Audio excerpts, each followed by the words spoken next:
HackerOne has started to help UK retailers in a couple of different ways. First of all, we've basically spoken to all of the subject matter experts within HackerOne to understand how best retail organizations can defend against social engineering attacks, such as the ones that we're bearing witness to today. And we've just published yesterday a blog post called "The 10 Critical Tactics to Prevent Social Engineering." That's authored by one of my colleagues, Shobit, who lives just south of London over here. This essentially walks people through, especially people working in the security teams of retail organizations, 10 key things to think about that goes all the way from, employee training around phishing and social engineering attacks, all the way to third-party risk management and defense in depth when it comes to software engineering. And so we've started to publish guides basically on how people can maintain their security in the face of adversaries such as this one. We also run tons of vulnerability rewards programs or bug bounty programs in the retail sector. And one of the things that you can do in public bug bounty programs is, as well as identifying vulnerabilities that could, provide an entry point for ransomware gangs and criminal hackers, we can also incentivize the discovery of lost credentials. So we sometimes call this shared secrets. So that if anybody in our community discovers a username and password on the darknet or in a server log that's been accidentally exposed, they can be reported to customers so that customers can deactivate them and put in mitigating practices. HackerOne works with a number of large retail organizations. We work with Tesco's in the UK, we work with Walmart in the USA, and we work with Watson's over in Hong Kong and Asia. Just to name three. And we run a lot of bug bounty programs with them, which means that if anybody finds a vulnerability that could affect one of their online shops or maybe even a device in a store, then they can report it and be rewarded with a financial reward. That's what we would call a bounty. And every year we publish a report called the Hacker-Powered Security Report. And this report essentially just goes through the data of what we're seeing being reported by good hackers, by ethical hackers, by security researchers, and what's being found in our customer asset bases per industry. And so we produced a retail and e-commerce version of this report, which essentially goes into detail about what we're seeing in our network. The headline statistics from that report are that we saw a 42% increase in the number of submissions to retail and e-commerce customers on our platform last year. That's a large increase compared to the baseline. The baseline was 12% across all industries. So we can say that we're seeing an increased number of vulnerabilities being reported to retail and e-commerce companies last year. And the average reward for a vulnerability in the retail and e-commerce sector is $511. It's about £490, which is relatively modest. It's lower than you would see in a financial sector organization like a bank, for example.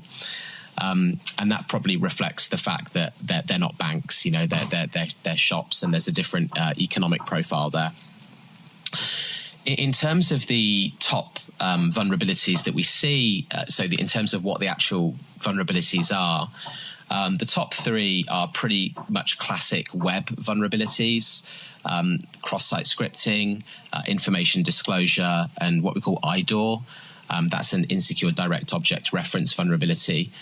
Each of these vulnerabilities typically affects web applications, but it could also be an API or a mobile application. And you tend to see often the same system is actually driven by maybe a web interface, iOS, Android, and maybe an API in there too. And these vulnerabilities, like things like cross-site scripting, can be used in social engineering attacks. It can be used in order to trick people clicking on a link that looks like it's you, but really it redirects somewhere else or does something dodgy. Obviously, information disclosure means you found a set of information online that shouldn't be there. Maybe it's an unsecure file store, maybe in a cloud-hosted service. or maybe it's something else that's been exposed, like in a log file, for instance. Sometimes logging exports too much information. And IDOR's a very particular type of vulnerability. You can think of this as when you look at an object in an online shop, it might be a tin of beans, and it might be the object ID might be 1. And what you do is you just change that number to 2, and you'll obviously see a different product. Maybe you'd see tin spaghetti. And when it comes to a security perspective, maybe you could jump from one user account to another user account, or you could see some privileged information in Sway. It's a classic web app vulnerability. So they're the top 3 that we've reported last year. We'll obviously have another report coming out later on this year. And of course, our recommendations are the usual. It's secure your applications, make sure you're implementing a defense in depth approach, and make sure that you're doing all the right things according to the various standards that you can find online pretty freely. So a bug bounty program essentially is a way for an organization like an online shop to say, here's our website, here's our API, here's our mobile applications. Here's who we are, right? And we acknowledge that nobody's perfect and that mistakes happen.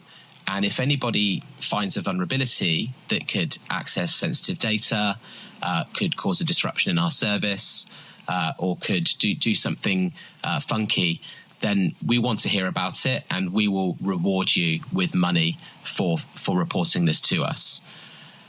So some people call this a vulnerability rewards program. That's the official lingo. We call it bug bounty.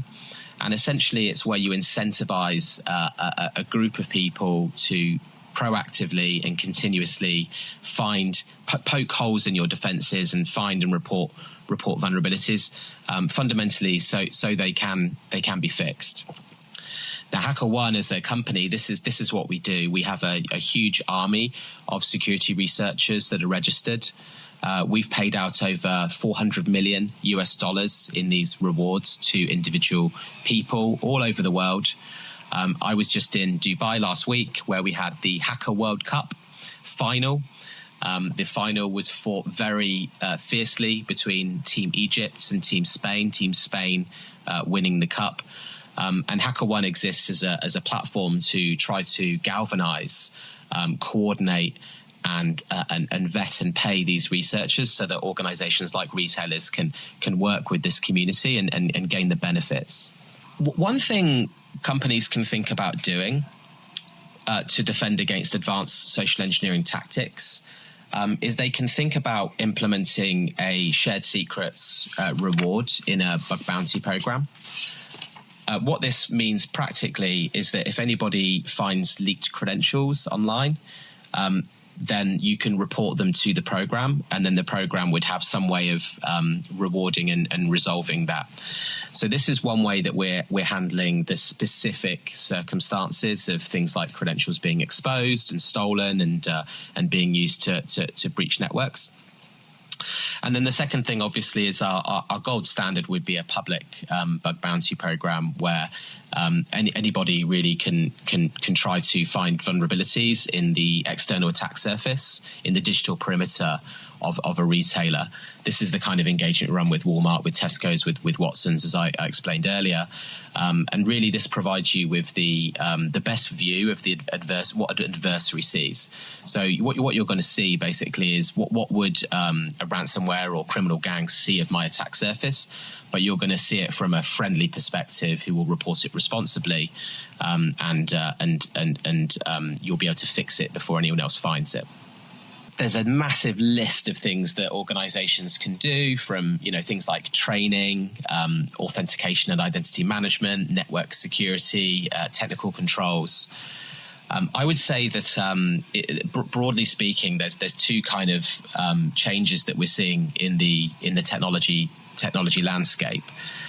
One of them is that we're moving away from a kind of very trusting environment. Some people might call this like a walled garden, where you basically have lots and lots of defenses on the outside, but once you're inside, then everything's free game.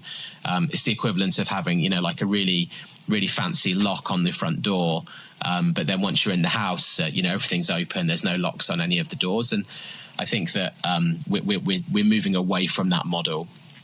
We're moving into a less trusting environment where, we apply things like the principles of least privilege.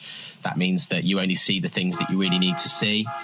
And we're doing things like segmentation and monitoring to make sure that, if you have access to one room, you don't have access to the room next door. And HackerOne helps here in the form of security assessments, right? So assessing, if you have access to one segment, can you view another? If you have access to one application, can you see information that you can't? So our expertise really lies in the assessment of these technical controls to make sure that they're okay. And then the second thing, I think, when it comes to identity and access management, we have with social engineering attacks especially, we have to start thinking more seriously about how we authenticate and identify with online services. And this applies both to obviously companies that are building these services, but also to consumers who are consuming them. And we could talk about multi-factor authentication, about how when you log in, it should be something something you have, and something that you are. So, for example, a password is something that you know. I have a YubiKey here. This is one of my ways of accessing my personal email address with something I have right in my pocket.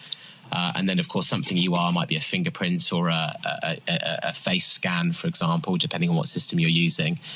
And I think we need to get much more smart about operational security in our personal lives and work lives, so that, if we inevitably your details are going to be exposed in one of these breaches at some point. And just minimizing, the impact of that to your personal life and to an organization's broader business, I think is going to be super important going forward. I've referenced 2 reports. So number 1, the 10 critical tactics to preventing social engineering. So number 1, definitely read that with your morning coffee. The Hacker-Powered Security Report, Retail and E-Commerce section. This is really required reading for anyone working in software or in infrastructure for retail and e-commerce. Find out what other people are experiencing, right? So you can learn and get ahead of it. And then finally, give us a call if you want to learn more about how we're securing some of these big brands around the world. Then contact us. We'd be happy to walk you through some case studies, some examples, and some of the more recent types of vulnerabilities we've been seeing in our network. We receive a vulnerability every 3 minutes, a critical vulnerability every 20 minutes. We have a huge volume of data. It's always good to learn from others in order to improve yourself.